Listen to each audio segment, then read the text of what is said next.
Akhir-akhir ini sedang viral tentang polemik mengumandangkan azan dengan menggunakan pengeras suara, atau kita biasa menyebutnya dengan toa.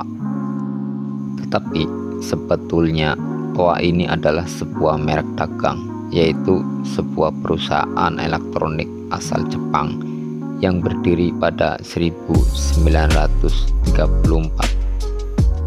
Dan toa sendiri masuk ke Indonesia sekitar tahun 1960-an.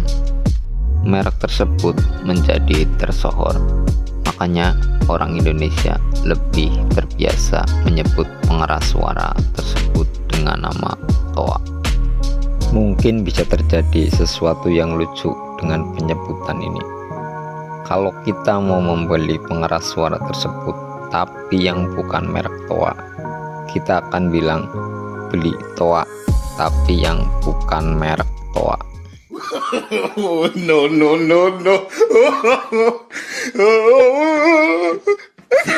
Kita kembali ke topiknya.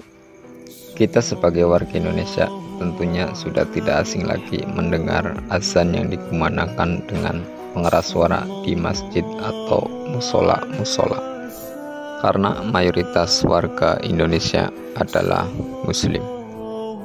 Tapi tahukah Anda, apakah di zaman Rasulullah SAW azan dikumandangkan dengan pengeras suara juga?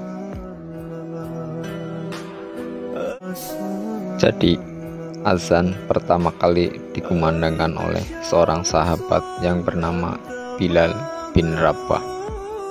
Bilal mengumandangkan azan tanpa pengeras suara, dan Bilal ditugaskan oleh Rasulullah SAW untuk mengumandangkan azan karena bersuara lantang dan merdu. Azan pertama kali dikumandangkan pada tahun kedua Hijriah atau tahun 623 Masehi. Makna azan itu sendiri adalah tanda atau panggilan bagi umat muslim agar lekas menuju ke masjid untuk menegakkan sholat. Dan yang mengumandangkan azan disebut dengan nama muazin. Zaman dahulu biasanya muazin mengumandangkan azan di tempat yang tinggi supaya suaranya terdengar sampai jauh. Maka dari itu, di setiap bangunan masjid disediakan menara untuk tempat muazin mengumandangkan azan. Dan di Indonesia sendiri, pada abad ke-17 Masehi, para muazin di Kudus dan Banten masih seperti itu. Pengeras suara dikenal luas di Indonesia untuk mengumandangkan azan pada tahun 1930-an. Dan Masjid Agung Surakarta adalah masjid yang pertama di Indonesia dilengkapi dengan pengeras suara. Tapi mereknya mungkin bukan toa, karena toa baru masuk ke Indonesia tahun 1960-an. Dan sekarang mungkin hampir semua masjid atau musola difasilitasi dengan pengeras suara.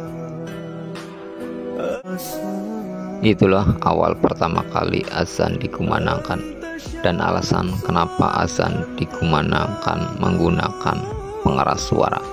Semoga bermanfaat. Akhir kata, Assalamualaikum warahmatullahi wabarakatuh.